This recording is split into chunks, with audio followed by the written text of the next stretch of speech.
Tjena, tjena. Så nu ska vi ta och gå igenom hur man sover i vindskydd.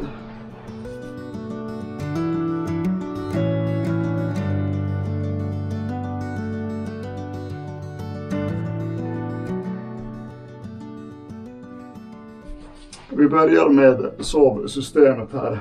Så vi har alltså först och främst då ett cellplastliggunderlag som vi vecklar ut. Och det här är ju för att vi har ju dessutom ett uppblåsbart liggunderlag, men vi vill ha det här först så att det ska skydda liksom mot diverse skruvar och spikar och flisor och sånt där. Så vi börjar med cellplastliggunderlaget. Och sen som sagt ett uppblåsbart liggunderlag då.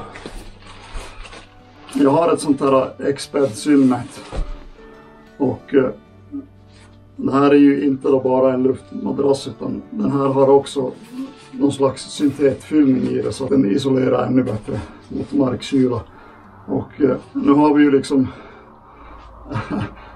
först och främst så har vi ju massa brädor här, så vi ligger ju inte på backen, och sen har vi ett cellplastliggunderlag och sen har vi dessutom ett isolerat uppblåsbart liggunderlag, så allt det här isolerar ju så pass bra så att du kan ju använda det här på vintern också om du ska sova i vindskydd på vintern.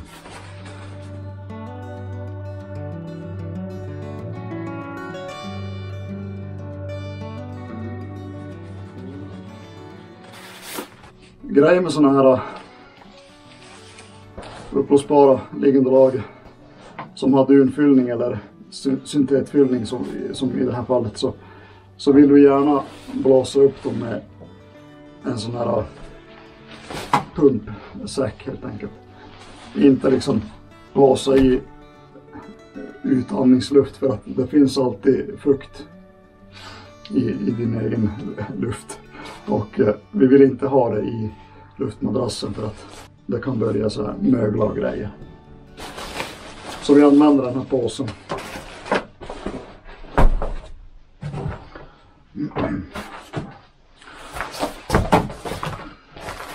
Så det ska finnas en ventil här någonstans på den här sidan. Här har vi inflate, deflate. Så där är gissningsvis inflate ventilen vi ska öppna. Och sen ska vi plugga i den här då. Bara trycka in den där och sen är det bara börja pumpa.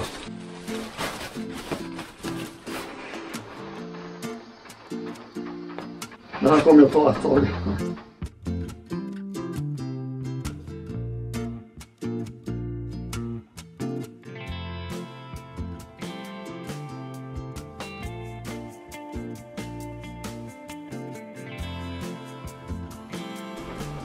Sådär.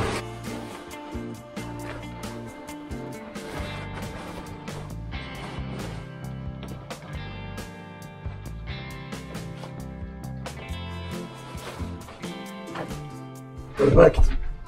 Då har vi underlagskombinationen färdig.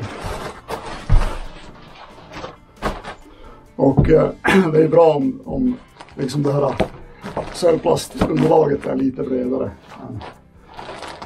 än det uppblåsbara.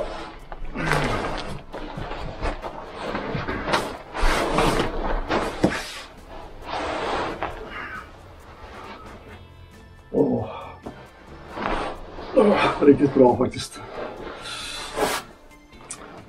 Sen har vi sovsäck. Det här är en syntetsovsäck.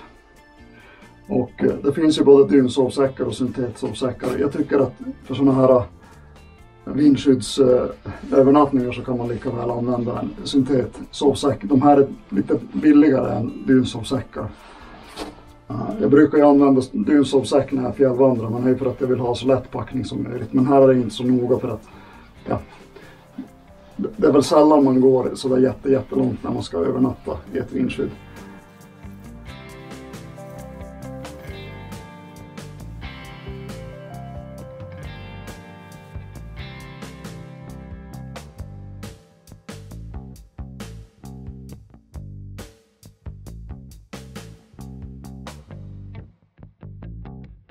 också. De här tål ju lite mer väta också än dunsovsäck.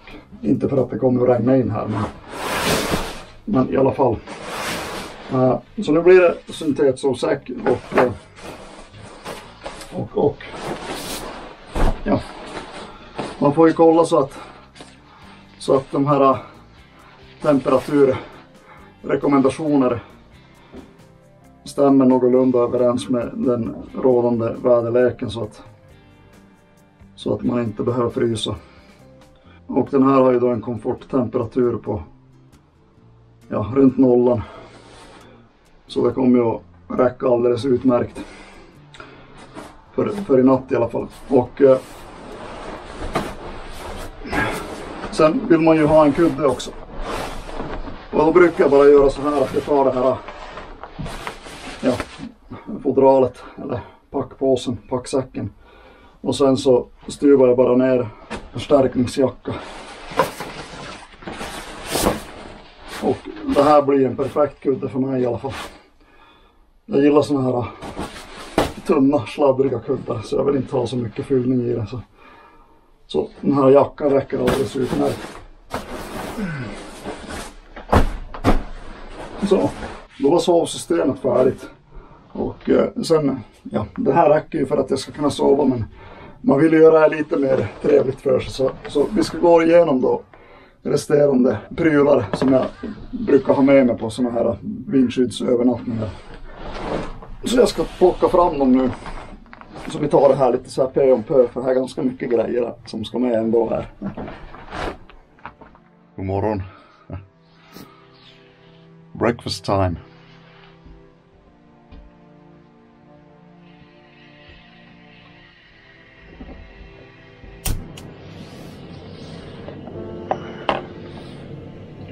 Har du sovit gott? Sovit jättebra.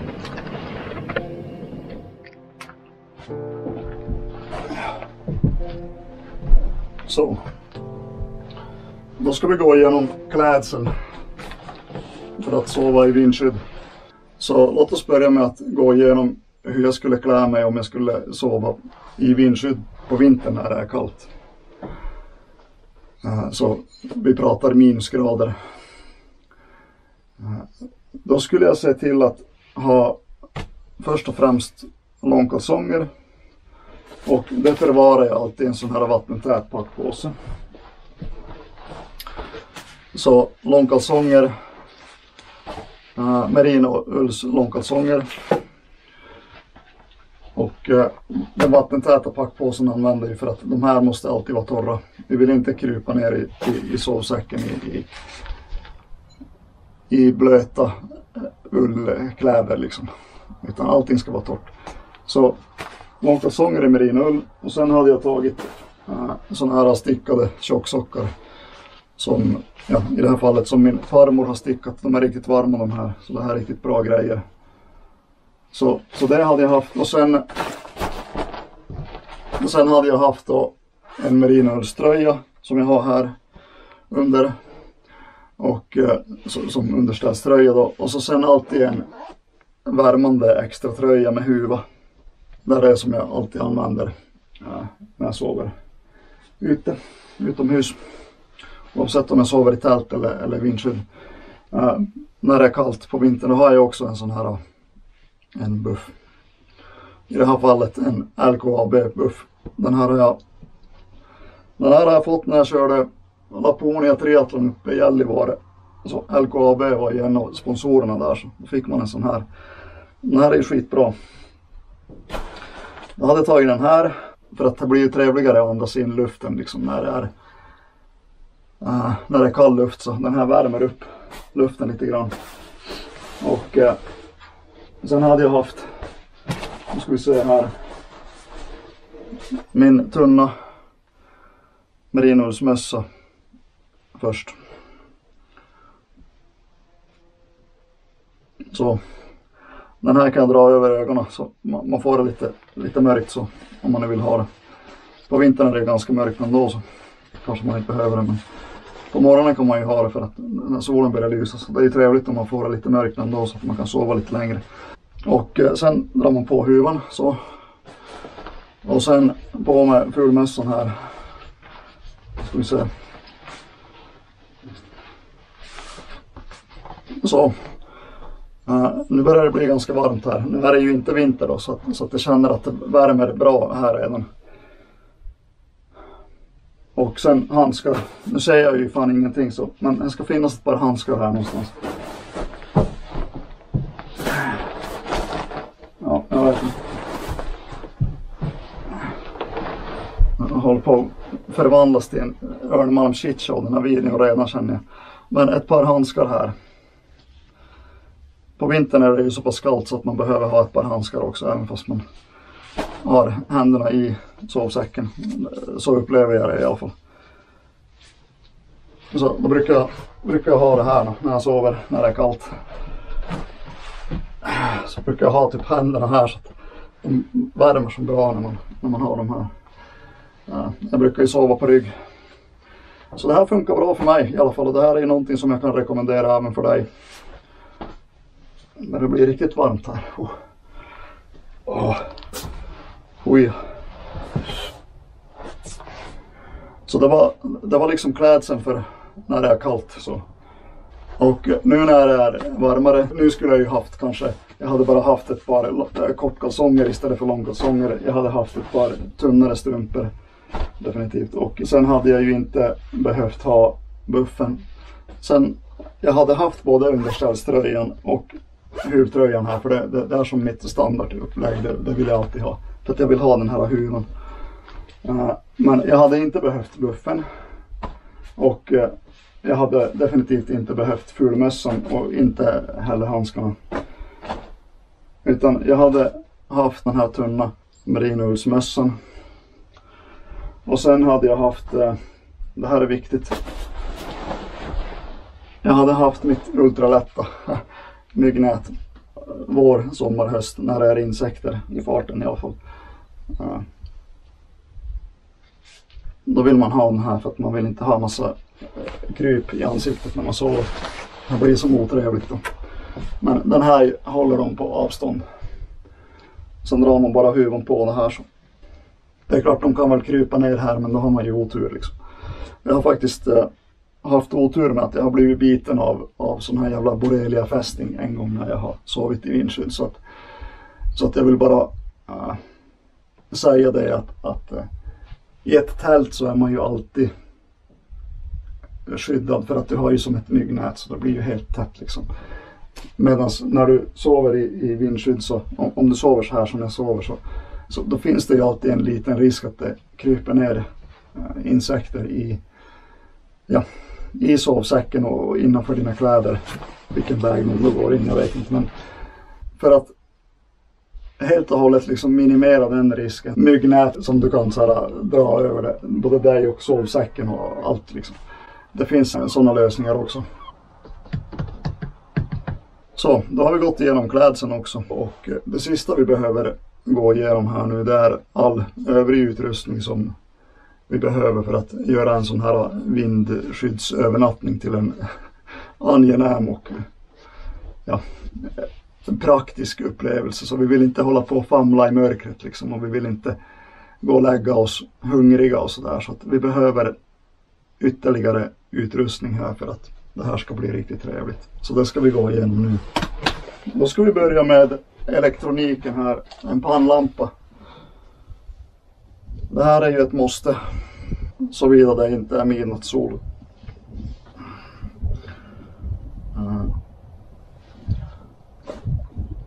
Det här är jätteviktigt. Så far ingenstans utan pannlampa. Om det är så att det kommer att bli mörkt på natten. Och sen behöver vi också, det här kanske inte är alls lika viktigt som pannlampan. Men det här är ju bra att ha en sån här powerbank till mobiltelefonen. Jag brukar ju sova med mobiltelefonen i sovsäcken, för att när det blir kallt så urladdar ju mobilen ganska mycket snabbare än när det är så att säga rumstemperatur. Så då passar det bra att ha med sig en powerbank liksom. Och ju fler milliampere-timmar det är, desto mer kan man ladda. Så den här är på 10 000. Jag vet inte om det syns. Men den här räcker ju för att ladda upp mobilen en gång helt och hållet i alla fall. Så de elektronikprylarna tycker jag att du ska ta med dig. Och sen har vi ju det här med mat och dryck.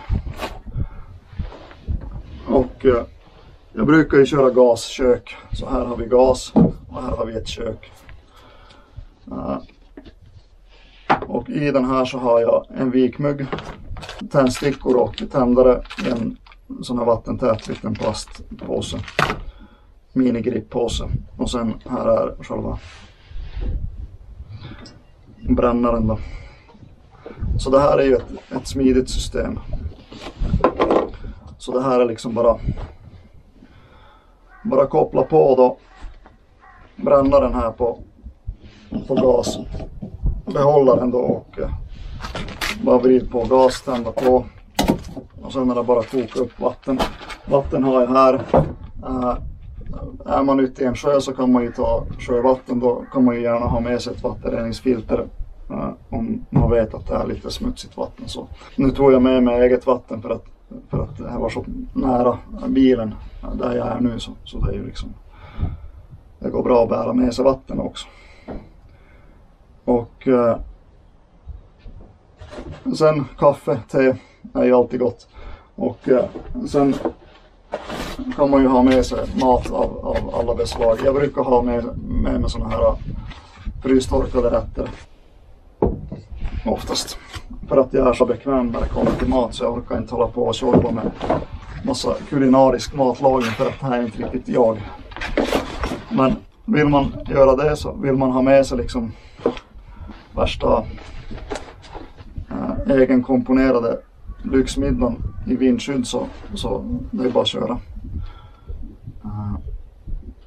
Då får man ju liksom njuta av sån kreativitet. Jag får uttryck för min kreativitet genom att filma bland annat.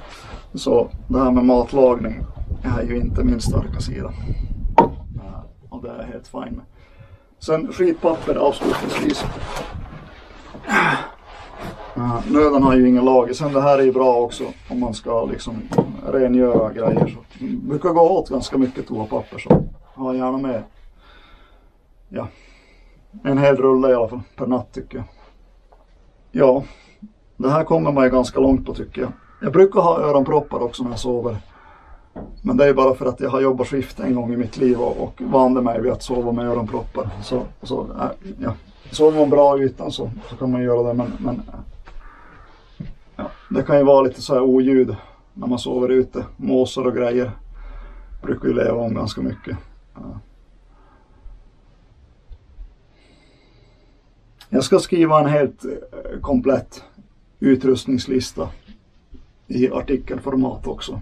Så jag kommer att bädda in den här videon där och köra en kompletterande artikel. Så där kan du gå in och kika på hela den här packlistan så behöver du inte sitta och liksom skriva upp det nu under videons gång här. Så jag lägger en länk till artikeln då i videobeskrivningen. Jag har säkert glömt någonting ändå. Det ryms ju bara ett visst antal liksom megabyte i min lilla hjärna så att det är ju, man får ta höjd för att jag är bara mänsklig. Så jag gör mitt bästa här och så det får räcka. Tack så mycket för att du har kikat på den här videon och jag hoppas att du i alla fall hade någon slags nytta av det och jag önskar dig en riktigt fin övernattning i vindskydd och så ses vi i en annan video. Peace out.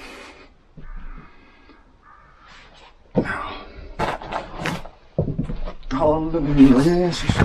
Halleluja broder.